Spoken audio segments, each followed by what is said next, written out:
कल जो मीटिंग्स होनी है वो सुबह 11 बजे से उसकी शुरुआत होगी, जब राष्ट्रपति भवन पे सेरेमोनियल वेलकम व्लादिमीर पुतिन को दिया जाएगा, जिसके बाद 11:30 बजे के आसपास वो राजघाट की तरफ जाएंगे जहां पर रीथ लेइंग होगा। वहां पर फिर 11:50 पर प्रधानमंत्री नरेंद्र मोदी से मुलाकात के लिए हैदराबाद हाउस पहुंच जाएंगे व्लादिमीर पुतिन। एक फोटो अपॉर्चुनिटी भी होती है वहां पर, और उसके बाद बैठक वहां पर शुरू हो जाएगी। लगभग 1 घंटे का दायरा बताया जा रहा है इस बैठक को, और दोपहर में करीब 1:50-2 बजे के आसपास प्रेस स्टेटमेंट्स जारी किए जाएंगे।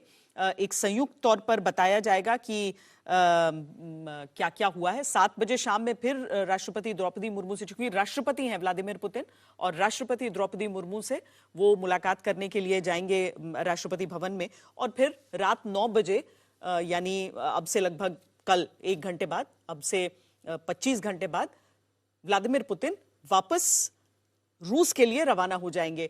जनरल सिवाच भी हमारे साथ इस समय जुड़ गए हैं। जनरल सिवाच, जो सारी बातें हो रही हैं, उन सारी बातों के बीच उन रक्षा उपकरणों की, एक सौदे की, वो सारी चीजें भी बात हो रही हैं कि हम क्या उन उपकरणों को अर्जित करने के लिए उस दिशा में आगे बढ़ सकते हैं। दूसरा कि रूस भी, चूंकि रूस ने अपनी तरफ से भी Su-57 को लेकर एक ऑफर कहा है कि हम चाहेंगे कि भारत हमसे ले, तो वो सारी चीजें भी होंगी, और उसमें ऑटोमेटिक उसकी तुलना दुनिया की और खासकर अमेरिका की उस विमान से हो जाएगा जिसके बारे में स्वयं ट्रंप बोलते हैं। तो ये सारी चीजें भी बड़ी पेचीदा रहेंगी।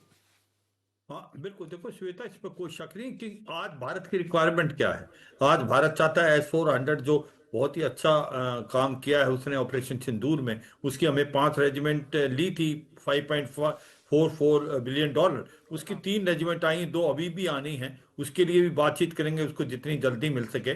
और इसके अलावा हम 3 से 5 और रेजिमेंट चाहते हैं S-400 की। और कहीं ना कहीं बात चल रही है कि S-500, क्योंकि S-500 जो है वो एक बिल्कुल इससे अलग है, और इतनी उसकी काबिलियत और क्षमता है कि वो हाइपरसोनिक जो मिसाइल हैं उनको भी रोक सकता है, इंटरकॉन्टिनेंटल प्लास्टिक मिसाइल को भी रोक सकता है।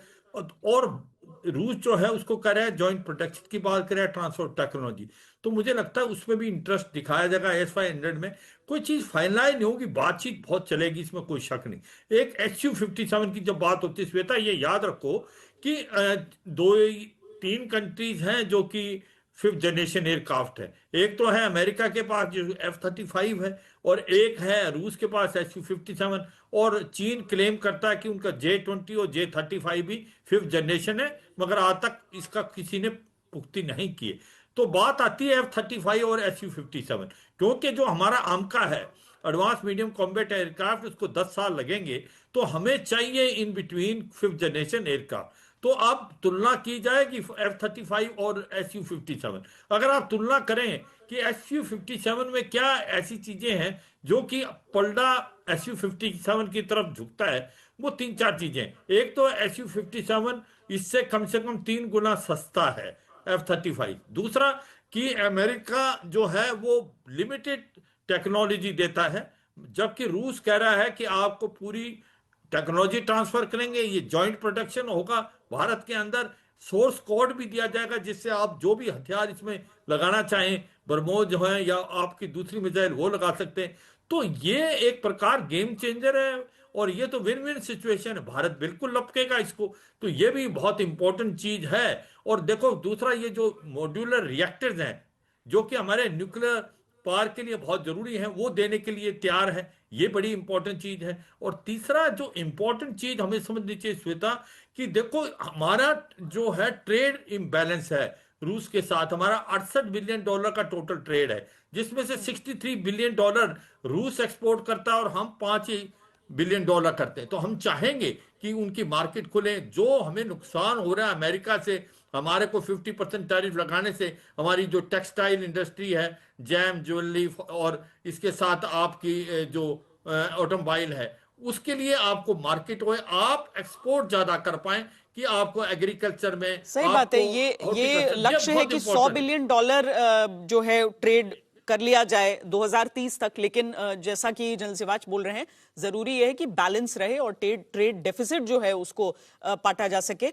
हम हमारे साथ इस समय लेफ्टिनेंट जनरल केजे सिंह, पूर्व जीओसी वेस्टर्न कमांड भी जुड़ चुके हैं। उनसे बात करें उससे पहले आपको दिखाते हैं कि अब से 1 घंटे बाद हम आपको वो कौन सा ग्लोबल सुपर एक्सक्लूसिव इंटरव्यू दिखाने वाले हैं जो व्लादिमीर पुतिन के आने से पहले उन्होंने इंडिया टुडे ग्रुप और आज तक को दिया है। देखिए।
तो बस 1 घंटे में हम आपको ये ग्लोबल सुपर एक्सक्लूसिव अपना दिखाने वाले हैं।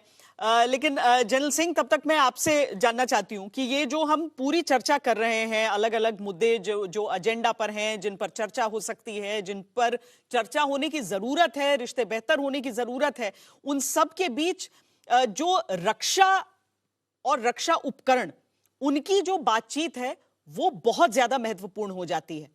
ये भारत के लिए जब तक हम डेवलप कर रहे हैं अपनी एमका, तब तक Su-57 की बात हो, जो कि तुलना में, जो अमेरिकी विमान की तुलना में अगर हम देखें तो वो काफी सस्ती भी बैठती है। ऐसा नहीं है, उसकी उसकी कीमत भी कम होती है। कुछ स्टेल्थ को लेकर कुछ सवाल हो सकते हैं, लेकिन ये सारी चीजें भारत क्या इस समय उसे परखने के लिए तैयार होगा, क्योंकि बहुत शुरुआती स्टेज है इसका। देखिए श्वेता जी, जय हिंद। सबसे पहले तो मैं भी एक पुराना फौजी होने के नाते बहुत उत्साहित हूँ इस विजिट पर। मेरे मन में भी बहुत सारी उम्मीदें हैं। देखिए, जब मैं कमीशन हुआ, मेरी सारी जिंदगी मैंने रशियन टैंक्स के ऊपर नौकरी करी। पहले T-55, PT-76, T-72 और T-90, इन टैंकों पे हमने नौकरी करी। एक समय पर हमारी फौज में लगभग 80 से 85% जो इक्विपमेंट थी वो रशियन ओरिजिन की थी। अब धीरे धीरे कर कर पिछले कुछ सालों में वो कम होकर 60% आ गई है। तो ऐसा नहीं है कि ये दोबारा से 85% हो जाएगी, नहीं। कुछ एक ऐसी विधाएं हैं, ऐसी टेक्नोलॉजीज हैं जिसमें हमें रूस से सामरिक मदद मिलती है। जैसे कि SSN की लीजिंग है, जैसे कि हमने पहले भी रशिया के साथ एयरक्राफ्ट्स बनाए हैं, मिग से शुरू करके Su-30, और हमारे पास कॉमनैलिटी है। आर्मर्ड प्लेटफॉर्म्स के ऊपर भी हमने मिलजुल कर काम किया है।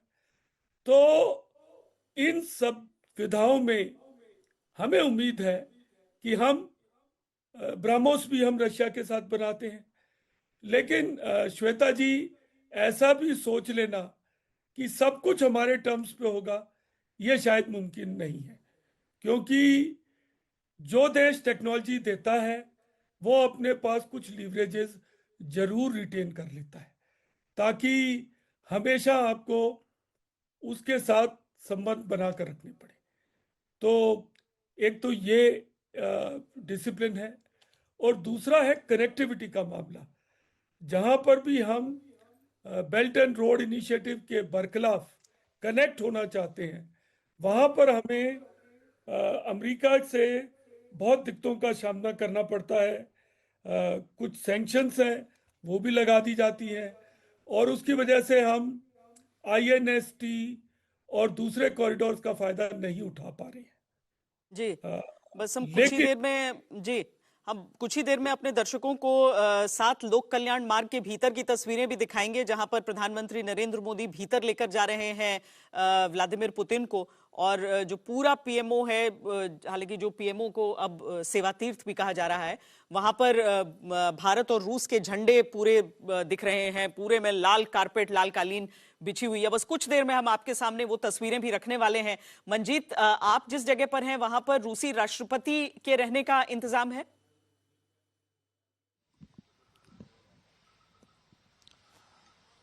ये श्वेता, जो सरदार पटेल मार्ग है, यहाँ पर मॉरिस शेरेटन होटल और ताज जो पैलेस हैं, दोनों ही लगभग रूसी राष्ट्रपति के लिए है। मॉरिस शेरेटन में उनको रुकना है, जहाँ पर उनकी व्यवस्था है, और कल से ही यहाँ पर पूरा जो इलाका है उसको चाक चौबंद किया गया है। दिल्ली पुलिस के स्पेशल जो कमांडो हैं उन्होंने पूरे रास्ते को घेरा। और ये मेरे पीछे आप देखें, इस वक्त भी यहाँ पर ट्रैफिक को रोका गया है, क्योंकि अभी इस रास्ते से ही वो 7 LKM पहुंचे थे, और उसके बाद वापस जो प्रधानमंत्री नरेंद्र मोदी के साथ उनका जो नीट डिनर है उसके बाद वापस यहाँ पर आएंगे। तो लगातार सुरक्षा बहुत चाक चौबंद पिछले 2 दिनों से यहाँ पर की गई है, और कल जब तक रूसी राष्ट्रपति व्लादिमीर पुतिन यहाँ पर हैं, ये सुरक्षा लगातार यहाँ पर बनी रहेगी। और हालांकि उनकी अपनी खुद की सुरक्षा बहुत चाक चौबंद है। उनके साथ पिछले कई दिनों से हम देख रहे हैं जिस तरह के प्रोटोकॉल को वो फॉलो करते हैं, चाहे उनका स्पेशल विमान से लेकर उनके स्पेशल कमांडो, वो सारी चीज़ें देखने लायक हैं यहाँ पर। और इस वक्त भी अगर आप देखें तो मेरे दाहिनी तरफ जो मॉरिस शेरेटन होटल है, वहाँ पर इस वक्त किसी भी विजिटर की एंट्री नहीं है। पूरे